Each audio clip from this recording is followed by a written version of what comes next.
Hello, everyone, and welcome back to the Beatles Forever.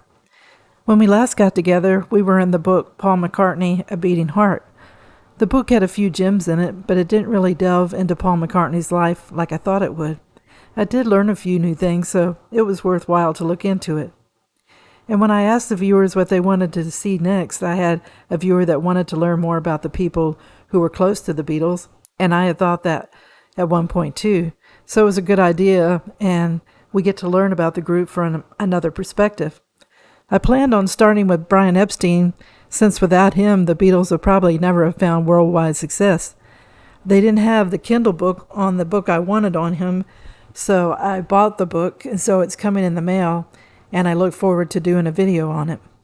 So today, though, we're going to look into the book by Angie McCartney entitled My Long and Winding Road, the first 82.9 years. And that part shows that she must have a good sense of humor. And the book was published in 2013. There were a few viewers that were interested in finding out more about her when I did the video about Paul's father and when he married Angie.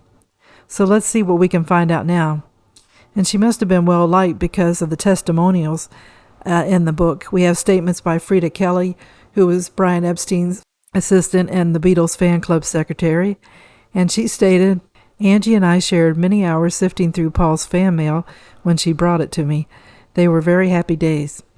May Pang also made a statement saying, having known Angie for many years, I always appreciated her kindness and friendship whenever our paths would meet on our long and winding roads. And Cynthia Lennon did a foreword in the book also. She said her friendship with Angie dated back many eons, and they had many memories of time shared. They laughed along the way. They had good times and some not so good. And she said their strongest bond was the similarity of their relationships with their kids. Cynthia had Julian and Angie had Ruth. And there was a 10-year difference between their ages, but they shared a Hoy Lake background. Angie was born there, and so was Cynthia. Cynthia said in the 70s she witnessed Angie nursing Jim and the unselfish support of young Ruth, who was a teenager and always by her side.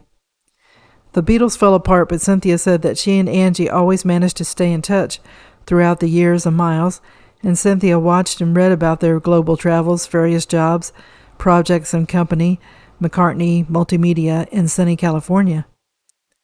Angie asked Cynthia if she could do a foreword, and Cynthia said she was delighted to do it, and she wished Angie every success with her first book, which took her a little over 82 years to complete. Cynthia said that Angie was threatening to write a second one, and Cynthia said she could hardly wait, and she expected to get a signed copy. So the book begins with an essay by her daughter Ruth entitled The Chemistry of Lennon and McCartney by Ruth McCartney. She stated with the quote Paul made when John died, December 8, 1980, "It's a drag." Ruth said her beloved stepbrother was never one to deal with soul-wrenching grief in a practical manner. He had the guilt-ridden Catholic mindset of bury-your-head-in-the-sand.com. Let's not talk about it, son, a la Father Jimmy Mac. Ruth had lost her Uncle John, and he had helped her learn to ride a bicycle, and Julian and Sean had lost a father, Cynthia her knight in shining armor, Yoko a fellow artist, contemporary, and house husband, and Paul. She said, call me crazy, but he lost the wife. And she felt what they had was like a marriage. And they had both lost their mother at a young age. And Ruth said she was grateful to Jim for giving her his last name. McCartney, she said, was a fairly common name, as is Lennon, and she remembered Jim's words, toleration and moderation, and try to live by them. Ruth said it was a hell of a perk to be related to Paul, but it was a hell of a privilege to be related to Jim. Why? Because there's no hairs on a seagull's chest. And that was a phrase that Jim would use all the time. Ruth felt that John and Paul were meant to meet and meant to create. So now we're going to go to Angie and to see how she became who she was, and we'll see what she said about her early days. So Angie was born November 1929. She made her first appearance after the Wall Street crashed and the start of the Great Depression. In England, she said, people pulled together like they always did in times of trouble. She said when her dad lost his job, he would put cardboard in his shoes to cover the holes while he was looking for work. He was a pharmaceutical salesman at a time when people just wanted razor blades. She said he eventually got a job with Dr. Eric McAlpine and Norris Green, Liverpool, as he was a pharmacist, which he was qualified for. World War II started, and Great Britain huddled together and made the best of it and got through. Keep calm and carry on. When Angie was born, her mother told her father to have her named Angela Lucy. The priest didn't think Lucy was a saint name and initiated it to Lucia. And when Dad got back home, he jokingly said that he couldn't remember the chosen names and that the baby had been named Mary Ellen. Angie said her mom flew off the handle and screamed, "Take her back. I want it changed." Mary Ellen was the name given to ladies who wore black woolen shawls and sold flowers, fruits, and vegetables off Barrows in Clayton Street in Liverpool. And then her father said he was just joking, and she really was named Angela Lucia. Angie said her father was special to her. He was a pipe smoker, and he used to ride his bicycle very majestically, wearing a bowler hat at all times. When women came into the pharmacy where he worked, they asked for the red fella because he had auburn hair. Every Friday he brought Milky Way bars for the kids, and Angie said they cut them into slices to make them go as far as possible. He created in her a love of crossword puzzles, which she still has today. The earliest memory she had of him was picking her up out of bed and bringing her downstairs to play the piano to her while she sat on a pillow on his lap after he and Mum got home from the theater. He would say, "This one may not be pretty, but by God, she'll grow up loving music." And she said he got that right. Angie's sister Joan, she had to take Angie everywhere when they were growing up. And one Sunday afternoon when they were kids, Angie said, Joan had a friend come over and play with her. They didn't want Angie tagging along, so they dressed her up in a lace curtain and had her hold a rosary and stand on the bedside table. They told her to be quiet, and they would come back soon. They went out to read their comics and forgot about her. Her mother, after a while, went upstairs and found her almost asleep, swaying. She asked, "What on earth are you doing?" And she said in a low tone, "Shh, don't talk to me. I'm Our Lady." Angie said that she had constant battles with asthma, pleurisy, and pneumonia, and didn't start school until she was 6. She was supposed to be going at age 5. Angie hated school and was scared stiff of the nuns and of everyone else. And she said she got in trouble mostly for giggling all the time. She said that there were mixed classes of boys and girls, and it seemed like the boys got into less trouble than the girls did, even though they were mischievous. If she went home to tell her mom, "I got the cane today," her mother would slap her across the back of her legs and say, "Well, you must have deserved it," then that she should have kept her trap shut. Angie said she got good marks in school, though.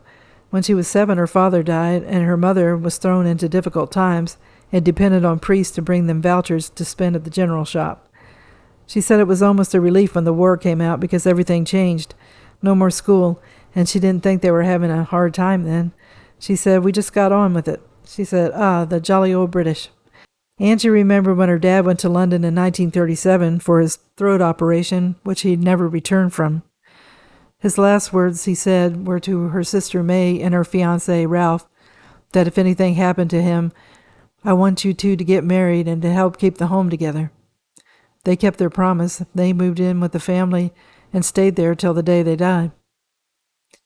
Her brother-in-law Ralph came from a family of farming folks and was a good guy, and he worked for a company called Arthur Mon and Company, and the company gave shares to the company employees, and that was to keep them working hard and being loyal. But he wasn't too great around the house. Even so, him and her sister loved each other and made a good marriage. They helped to keep the home together after their dad died, and her sister and her husband gave birth to 3 kids, Bobby, Jill, and John. She said they all live in Brisbane area now. So Angie had a love of music, and she was in the school choir at St. Teresa's, and she also took piano lessons. They couldn't afford the full price lessons for piano, but the piano teachers settled for a very small amount of money. Angie achieved and became a licentiate of the Royal Victoria College of Music just before her 14th birthday in 1943. She took the exam and performed successfully enough to qualify for a teaching certificate. She tried to make money teaching piano, but she didn't have patience for it. She had the desire to slam the piano lid down on their little knuckles, so she gave up on that.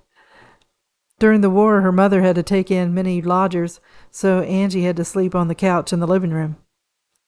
When Angie turned 15, she got her first real job at Automatic Telephone Company, along with her sister Joan. And then she got a job at the Royal Court Theatre that she loved. And after that, she entered the secretarial world where she learned typing and bookkeeping. When Angie was in her 20s, she married a man named Eddie Williams, and they had to live with a woman named Mrs. Gray, and she had a television set that she would occasionally invite them into her sitting room to watch, one of the 2 channels that was available in Britain. They would buy her a box of chocolates, and she would keep them in a writing bureau. She would have one and offer them one and lock them up again. One day, Angie brought rubber add-ons to the sink faucet to make the water swish in the sink. For some reason, the Williams lady got terribly offended by that and told Angie she could pack her stuff and to get out now. Angie's sister Joan invited her and her husband to live with them. February the 15th, 1960, her daughter Ruth was born. Ruth quit her permanent job at the Pure Chemicals and was working part-time from home for an installation firm on the Kirby Trading Estate, GB Installations. When Ruth was born, she remembered the final moments of her being born, an incredible moment, and Ruth cried a little cry and blinked her way into the world. So next she said that her husband Eddie acted like the proud father, but he knew he wasn't the biological dad. He wasn't hostile about it. He had a real affection for Ruth, and he was a good, if stern, father. She said, "We made the best of our lives." The day after she was born, Ruth's biological father, Frank Clark, came to see her. He was tearful, loving, and very proud. Then he went to live in Australia with his brother. Angie then reveals how she met Frank. He was in North Wales when her marriage to Eddie Williams was going south. Eddie was involved with someone else and had asked her to move out so he could move in with his new lady and her daughter.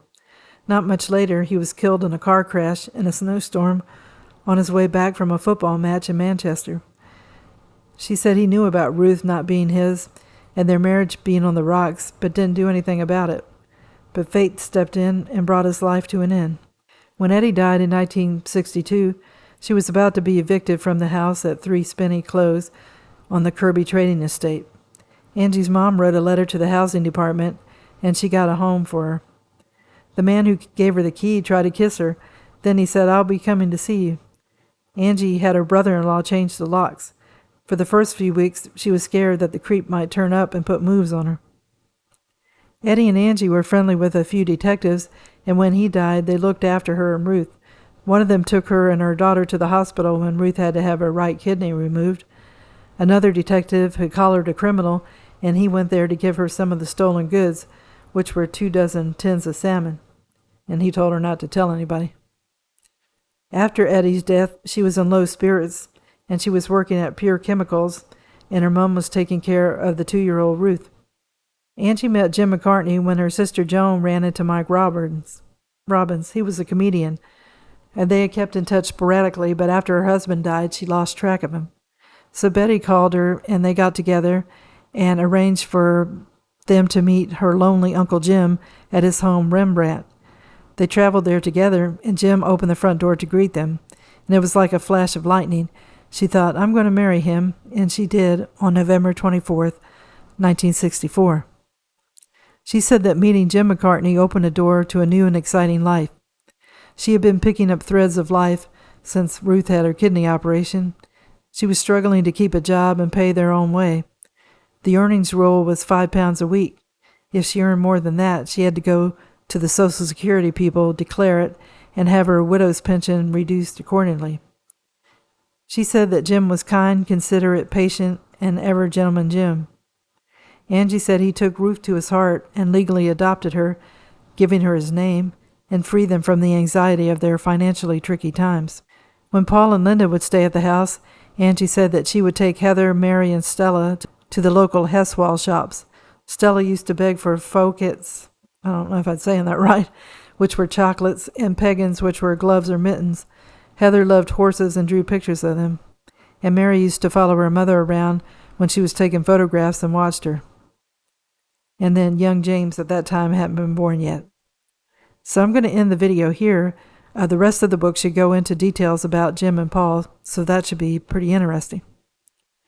Seeing Angie and how she was brought up and all she and the people of England had to deal with during the war was something, but having that British spirit of carrying on in adversity, she didn't feel she was bad off. She seemed to be a worker and had a number of jobs, and I like her sense of humor, and I didn't know she knew how to play the piano, so that gave her and Jim a common interest. So I hope everybody enjoyed the video, and if you did, if you could give it a thumbs up, it would really help me on my channel. I wish everyone a good day, and tune in again soon for another episode of The Beatles Forever. Thank you. Bye.